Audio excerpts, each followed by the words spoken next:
நம்ம உடம்புல ஒரு நாளைக்கு பல கோடிக்கணக்கான செல்கள் தேய்ந்து இறந்து வெளியேற்றப்படுகிறது. புது செல்கள் உற்பத்தி ஆகுது, பல கோடிக்கணக்கான செல்கள் உற்பத்தி ஆகுது. அப்போ வெளியேற்றப்படுகிற செல்கள் பகலில் நீங்கள் வேலை செய்யும் போதெல்லாம் வேறு சரப்படியாக வெளியே வரும். நரம்பு வேலை செய்கிறது, சூடு ஏறுகிறது, உஷ்ணத்தை உண்டாக்குறது. அந்த உஷ்ணத்தை வெளியேற்றுறதுக்கு காலையிலும் குளிக்கணும், சாயந்தரம் குளிக்கணும். 2 வேளை குளித்தா உடம்பு முழு ஆரோக்கியம். சில பேர் சொல்கிறான், நான் 3 நாளைக்கு ஒரு தான் மரம் கழிக்கிறேங்கிறான். அது அவன் தனக்கு தானே சொல்லி வச்சுக்கிற மாதிரி. முருங்கைக்கீரை உயர்ந்த மருந்துங்க, அதுக்கு இணையான மருந்து. கீரைகள்லாம் ராணி கீரை முருங்கைக்கீரை. நான் ஏழை எளியவர்கள் முருங்கைக்கீரை கூட்டு தினைக்கி சாப்பிடு, முருங்கைக்கீரை சூப்பு தினைக்கி சாப்பிடு. அந்த கீரையை டெய்லி சாப்பிடலாம். சர்க்கரை நோய் போகணும்னா டெய்லி முருங்கைக்கீரை சூப் குடி, கருவேப்பிலை ஜூஸ் குடி, சீக்கிரமாக சர்க்கரை நோய் போயிடும். சர்க்கரை நோய் ஏன் வந்தது? பசிக்காமல் சாப்பிட்டதால வந்தது, மெல்லாமல் சாப்பிட்டதால வந்தது. பசித்து சாப்பிட வேண்டும், மென்று சாப்பிட வேண்டும். சாப்பிடும்போது தண்ணீர் அருந்தக்கூடாது. ஏன்னா தண்ணீர் அருந்தினாக்க அங்கே வயிற்றில் ஹைட்ரோக்ளோரிக் அமிலம் சுரக்குது. அதுதான் நீ சாப்பிட்ட சாப்பாட்டை காய்கறியை நொதிக்க வைக்குது, கொதிக்க வைக்குது. அந்த அமிலம் நீ குடிக்க தண்ணீர் நீர்த்து போயிடுது. சித்தர்களை சொல்லியிருக்கான் உபாயங்கள். அதுதான் சொன்னார், உடம்பாரழியின் உயிரால் அழிவர் திடம்பட மெய்ஞானம் சேர மாற்றார். உடம்பை வளர்க்கும் உபாயம் அறிந்தேன், உடம்பை வளர்த்தேனே உயிரை வளர்த்தேனே. இந்த உடம்பிலே இந்த உயிர் நிலைத்திருக்க வேண்டுமானால் சில உபாயங்களை கையாள வேண்டும். நான் இப்போ சொன்ன உபாயங்கள்லாம் செய்யணும். 1 ஸ்பூன் தேனைக்கு சாப்பிட்டாவே ஹார்ட் அட்டாக்கு வராது, 100 வயசுக்குள்ளார சாவும் கிடையாது.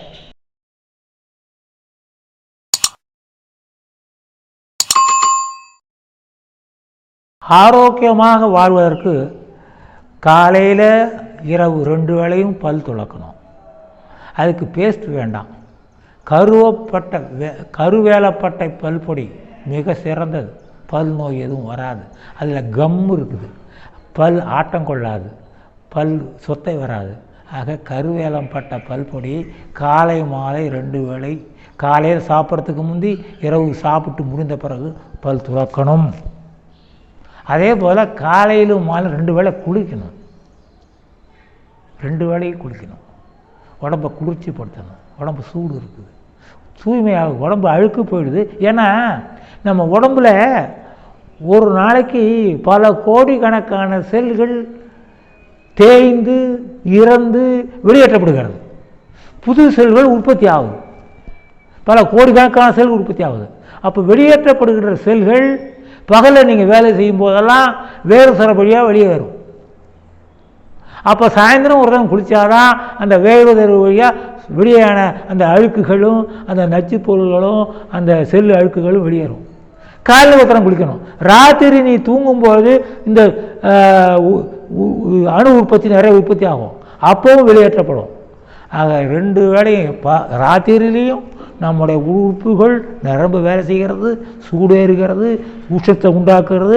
அந்த உஷ்ணத்தை வெளியேற்றுறதுக்கு காலையிலும் குளிக்கணும், சாயந்தரம் குளிக்கணும். 2 வேளை குளித்தா உடம்பு முழு ஆரோக்கியம். 2 வேளை பல் துலக்குனாக்க காலையில் எழுந்திரிச்சதுமே பல் துலக்காம அப்படியே நீ 7 மிளகை மென்று தின்று ஒரு சொம்பு தண்ணியை குடிக்க முடியும். அதே போல் 2 வேளைக்கு முடிந்தால் மலம் கழிக்கணும். காலையில் ஒரு தரம், இரவு ஒரு தரம், 2 வேளை. ஏன்னா 3 வேளை 5 வேளையை சாப்பிட்டு வரோம், 3 வேளையை சாப்பிட்டுக்கிட்டு இருக்கோம். 3 வேளை சாப்பிட்ட உணவை 2 வேளையாவது மலம் கழிக்கலைன்னா எப்படிங்க? சில பேர் சொல்கிறான், நான் 3 நாளைக்கு ஒரு தான் மலம் கழிக்கிறேங்கிறான். அதை விட வேற, அது யமவாதனை. அது அவன் தனக்கு தானே சொல்லி வச்சுக்கிற மாதிரி.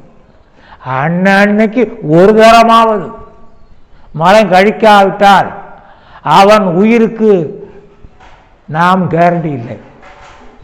அன்னைக்கு மலம் கழிக்கலைன்னா அது பெரும் நோய். அதை எப்படியாவது தினம் சாதாரண முருங்கைக்கீரைங்க, நான் இப்போ கூட சொல்கிறேன், தினம் முருங்கைக்கீரை பொடியை 1 ஸ்பூன் ராத்திரி படுத்துக்க போகல வாயில் போட்டு சாப்பிட்ட படுத்துக்கிட்டாவே அந்த மலத்தை இலைக்கு வெளியே தள்ளிடும். முருங்கைக்கீரை உயர்ந்த மருந்துங்க, அதுக்கு இணையான மருந்து. கீரைகள்லாம் ராணி கீரை முருங்கைக்கீரை. நான் ஏழை எளியவர்கள் முருங்கைக்கீரை கூட்டு தினைக்கும் சாப்பிடு, முருங்கைக்கீரை சூப்பு தினைக்கும் சாப்பிடு. அதுக்கு இணையான மருந்தே கிடையாது. கீரைகளில் ராணிக்கீரை, முருங்கைக்கீரை, அந்த கீரையை டெய்லி சாப்பிடலாம். சர்க்கரை நோய் போகணும்னா டெய்லி முருங்கைக்கீரை சூப் குடி, கருவேப்பிலை ஜூஸ் குடி, சீக்கிரமாக சர்க்கரை நோய் போயிடும். சர்க்கரை நோய் ஏன் வந்தது? பசிக்காமல் சாப்பிட்டதால வந்தது, மெல்லாமல் சாப்பிட்டதால வந்தது. சாப்பிட்டுக்கிட்டே டிவியை பார்த்துக்கிட்டே அதில் கிரிக்கெட் மேட்சை பார்த்துக்கிட்டே சாப்பிடுவோம். இவன் எத்தனை தோசை சாப்பிட்டா எனக்கு தெரியல, அங்கே டிவியில் கோலை தான் பார்க்குறான்.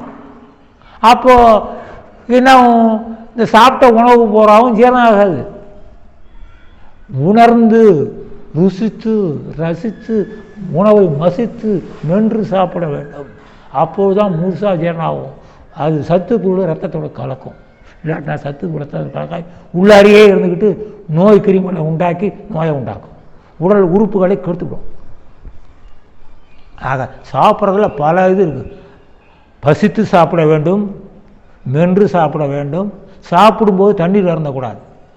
ஏன்னா தண்ணீர் அருந்தினாக்க அங்கே வயிற்றில் ஹைட்ரோக்ளோரிக் அமிலம் சுரக்குது. அதுதான் நீ சாப்பிட்ட சோத்தை, சாப்பாட்டை, காய்கறியை நொதிக்க வைக்குது, கொதிக்க வைக்குது. அந்த அமிலம் நீ குடிக்க தண்ணீர் நீர்த்து போயிடுது. அப்போது அந்த உணவு முழுசாக ஜீரணம் ஆகாது. ஒரு பகுதி ஜீரணம் ஆகும், ஒரு பகுதி ஜீரணம் ஆகாமே இருக்கும். அப்போது உடம்புக்கு அந்த ஒரு பகுதி ஜீரணமாகாத பகுதி அந்த வயிற்றை விட்டு வெளியில் போச்சுன்னா அதில் பித்த நீர் கலந்தால் விஷமாகிடுது. ஆக சாப்பிடும்போது டிவி பார்க்கக்கூடாது. எண்ணம் போகாமல் சாப்பாட்டிலே இருக்கணும். நீ சாப்பிட்ற உணவுப் பொருளே ருசித்து ரசித்து மசித்து உண்ணும்போது அந்த உணவை நீ எண்ணி எண்ணி சாப்பிடணும். அதை ருசித்து சாப்பிடும்போது அந்த மனசு அதிலேயே இருக்கணும். வேறு இதில் கவனம் இருந்தாக்க அந்த சாப்பாடு ஜீரணம். நிறைய தந்திரங்கள் சித்தர்கள் சொல்லியிருக்கான், உபாயங்கள். அதை தான் சொன்னார். உடம்பாரழியின் உயிராளழிவர் திடம்பட மெய்ஞானம் சேர மாற்றார். உடம்பை வளர்க்கும் உபாயம் அறிந்தேன், உடம்பை வளர்த்தேனே உயிரை வளர்த்தேனே. இந்த உடம்பிலே இந்த உயிர் நிலைத்திருக்க வேண்டுமானால் சில உபாயங்களை கையாள வேண்டும். நான் இப்போ சொன்ன உபாயங்கள்லாம் செய்யணும்.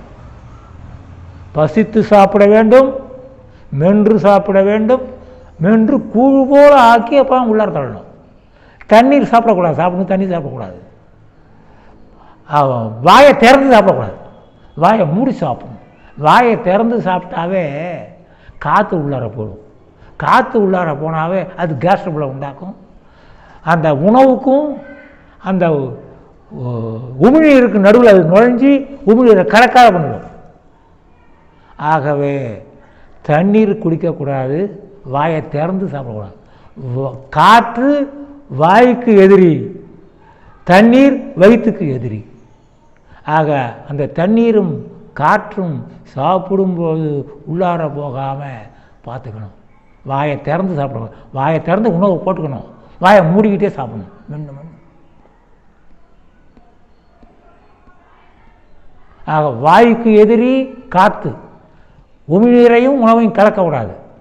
வயிற்றுக்கு எதிரி தண்ணீர், ஹைட்ரோக்ளோரிக் அமிலத்தையும் அந்த நொதிக்கிற உணவையும் சேர்க்கக்கூடாது.